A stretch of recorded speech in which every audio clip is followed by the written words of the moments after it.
सलीम भाई, क्या यह जो फैसला लिया गया है चुनाव आयोग द्वारा शरद पवार की एनसीपी को मान्यता नहीं देते हुए अजीत पवार की एनसीपी को मान्यता दी गई है, और जो चुनाव चिन्ह है, चुनाव सिंबल, पूर्व के तमाम मामलों में चुनाव सिंबल को फ्रीज कर दिया गया है।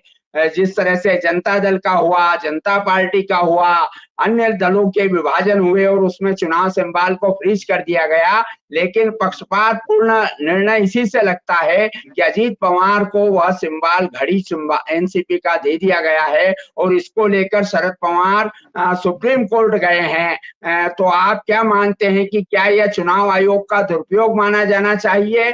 क्या चुनाव आयोग ने तमाम उन पेचीदगियों पर विचार किया है जिन पर दल का विभाजन होता है या दल बदल कानून लागू होता है? बताएं डॉक्टर सलीम खान जी।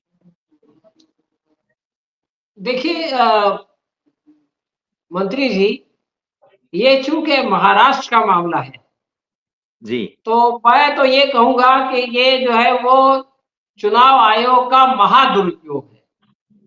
मतलब ये कोई मामूली दुरुपयोग नहीं है जो कुछ के चुनाव आयोग ने किया है। लेकिन मैं एक बात और ये कहना चाहता हूं कि चुनाव आयोग को जिस तरह से पिंजरे का तोता बना दिया गया है, तो इससे कोई और अपेक्षा नहीं थी।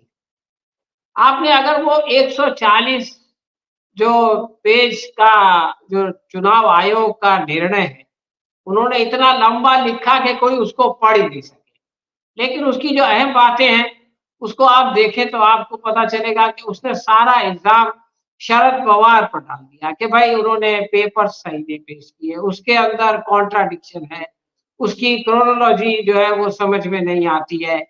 यानी चूंकि सारा कसूर शरद पवार का है, तो इसकी वजह से ये पार्टी और ये निशान ये हम अजित पवार को दे देते हैं। अजित पवार ने क्या पेश किया? देखिए, कोई चीज लेने के लिए अगर मैं कोई चीज लेना चाहता हूँ, कोई प्रॉपर्टी या कोई भी चीज, तो आपको ये बताना पड़ेगा कि इसका ये डॉक्यूमेंट सही है, इसकी हम इसको ये दे रहे हैं। लेकिन वो तो आप दिखा नहीं सकते। तो आप ये बता रहे हैं कि शरद पवार ने जो डॉक्यूमेंट्स जो है वो पेश किए, वो चूंकि उनको ठीक नहीं लगे, मतलब चुनाव आयोग को, तो इसलिए उसने उठा करके वो जो पार्टी थी, वो जो प्रॉपर्टी थी, उसको उठा के जो है वो अजित पवार को दे दिया। इसमें ये चीज इसकी जो कॉन्स्टिट्यूशनल संवैधानिक सिचुएशन है वो तो प्रोफेसर साहब बताएंगे, इसलिए कि वो राजनीति पढ़ाते और पढ़ते हैं। मैं एक सामान्य नागरिक के तौर पे कुछ बातें कहना चाहता हूं, और इसको आप समझिए कि एक होता है पक्ष और एक होता है विधायक दल। तो एक कॉमन सेंस के हिसाब से भी हमारी समझ में आता है कि विधायक दल की जो है वो क्या जिम्मेदारियां होनी चाहिए, उनके क्या राइट्स होने चाहिए, और पार्टी का जो प्रेसिडेंट होता है या अध्यक्ष होता है उसकी क्या जिम्मेदारियां होनी चाहिए, और उसका क्या हक होना चाहिए, उसके क्या राइट्स होने चाहिए। अब आपको मैं महाराष्ट्र की ही आपको उदाहरण देता हूं। पिछली बार जब इलेक्शन हुआ था तो शिवसेना के अध्यक्ष जो है वो उद्धव ठाकरे थे, अब भी हैं वो शिवसेना यूबीटी के अध्यक्ष। उन्होंने चुनाव ही नहीं लड़ा था, यानी वो विधायक दल के सिरे से मेंबर ही नहीं थे। इसके बावजूद वो पार्टी शिवसेना उनकी पार्टी थी, उन्होंने जिसको चाहा टिकट दिया। यानी जितने लोग विधायक बने वो सब की सब उद्धव ठाकरे की मर्जी से विधायक बने थे, उनको टिकट मिला था। अब ये हुआ कि जब पार्टी टूटी तो चुनाव आयोग ने उठा करके वो पार्टी शिंदे को दे दी, एकनाथ शिंदे को। हालांकि भाई ठीक है, कम से कम अगर विधायक दल का उनको नेता मान लिया जाता, एक गुट का नेता मान लिया जाता, उनको जो है दोबारा इलेक्शन लड़ने के लिए नहीं कहा जाता, उनके ऊपर दल बदली कानून नहीं लागू होता, उनको एक नया निशान दे दिया जाता, तो ये सब चीजें तो मानी जा सकती थी। लेकिन शिवसेना का उनको मालिक बना देना, ये बिल्कुल आप समझ लीजिए कि इलॉजिकल बात है। इसलिए कि शिवसेना एक पार्टी है, उसका एक संविधान है, उसका एक ऑर्गेनाइजेशनल स्ट्रक्चर है, उसका एक प्रेसिडेंट है। तो आप वो पार्टी जो जिसके उद्धव ठाकरे प्रेसिडेंट थे, उसको तो आप ये नहीं कह सकते कि अब ये एकनाथ शिंदे की पार्टी है। ये बिल्कुल कॉमन सेंस के खिलाफ है। लेकिन ये मामला हो गया। उसके बाद सुप्रीम कोर्ट ने जो वो दिए थे और फिर जो नार्वेकर जो हमारे स्पीकर है उन्होंने जो तमाशे किए, वो सब अपनी जगह पर है। लेकिन अब ये दूसरा मामला जो है वो अजित पवार और इनका आ गया। तो यहां पर भी मसला यह है कि अजित पवार जो है वो पिछली बार शरद पवार की मर्जी के खिलाफ इन्होंने उप मुख्यमंत्री पद की शपथ ग्रहण किया और फिर वो 72 घंटे के बाद वो लौट के अपनी एनसीपी में आ गए। तो इसका मतलब ये है कि वो जो एनसीपी थी शरद पवार की, वो एनसीपी इंटैक्ट थी।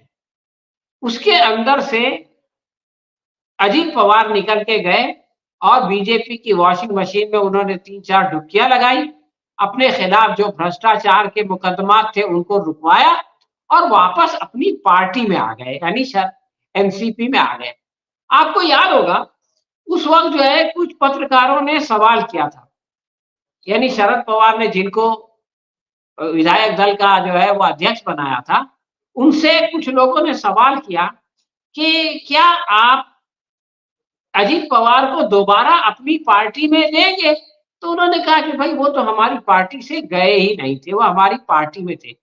यानी वो उन्होंने जो शपथ ग्रहण लिया था फडणवीस के साथ, वो भी एनसीपी में रहते हुए लिया था और फिर वो एनसीपी से वहां गए, वहां से वापस आए, सब कुछ ठीक ठाक हो गया और जो है वो महाराष्ट्र विकास आघाड़ी की सरकार बनी, उसके अंदर वो मुख्यमंत्री बने। अब आप ये देखें कि इस पूरे प्रोसेस के दौरान राष्ट्रवादी वही थी जैसी थी, लेकिन इस मर्तबा जब अजित पवार बीजेपी के साथ गए और उन्होंने जो है कुछ और लोगों को भी अपने साथ तोड़ा, तो उनको इस बात का हक है कि वो अपनी पार्टी से टूटे। अगर उनकी तादाद 1/3 से ज्यादा है तो उनको दोबारा इलेक्शन लड़ने की जरूरत नहीं पड़ेगी, उनके ऊपर जो है वो ये दल बदली का कानून नहीं लगेगा, उनका एक नया नाम होगा, उनकी एक नया जो है वो निशान होगा। तो ये कॉमन सेंस की बात भी है और यही प्रथा भारत में चलती आई है। लेकिन यहाँ पर चुनाव आयोग ने जो है वो उल्टी गंगा बहा दी। उन्होंने पार्टी को उठा करके अजित पवार को दे दिया और एनसीपी के साथ जो शरद पवार की है ये नाम लिख दिया कि एनसीपी शरद पवार। वो लोग नहीं जानते कि महाराष्ट्र में तो नाम ही काफी है। जिस पार्टी के साथ शरद पवार का नाम है उसके साथ जो भी निशान हो, वो लोग अगर ये समझते हैं कि महाराष्ट्र की जनता या महाराष्ट्र का जो है वो मतदाता इतना बेवकूफ है कि वो शरद पवार को वोट देना चाहता है लेकिन ले जा करके घड़ी पे टप्पा मार देगा और अजित पवार के कैंडिडेट को जिता देगा। तो ये जो अभी चुनाव आने वाला है इसमें महाराष्ट्र की जनता भारतीय जनता पार्टी और इलेक्शन कमीशन की इस गलतफहमी को दूर कर देगी और अजित पवार को और बीजेपी को अपनी जगह दिखा देगी। इल्ला ये कि अजित पवार इलेक्शन की घोषणा होने के बाद दोबारा अपने चचा की शरण में आ जाएं और ये कह दें कि भाई मेरे से गलती हो गई थी, मैं वापस आ गया हूं। और चूंकि वो आ जाएंगे तो घड़ी भी साथ में आ जाएगी और पार्टी का नाम भी साथ में आ जाएगा, तो कुछ भी हो सकता है। लेकिन इलेक्शन कमीशन का ये फैसला, चुनाव आयोग का ये फैसला जो परंपरा चली आ रही थी अभी तक उसके खिलाफ है और कॉमन सेंस के भी विरुद्ध है। ये तो ऐसा है कि एक सास जो है एक बहू बना के किसी को अपने घर लाए और थोड़े दिन के बाद दोनों का झगड़ा कोर्ट में जाए तो कोर्ट ये फैसला कर दे कि बहू के साथ चूंकि उसके बच्चे हैं इसलिए जो है ये घर उस बहू का है और सास को जो है वो सड़क पे पहुंचा दे। तो इसको तो कोई भी इंसान जो है वो इंसाफ नहीं कह सकता। शुक्रिया। धन्यवाद सलीम भाई। निश्चित रूप से यह फैसला किसी के भी गले नहीं उतर रहा है।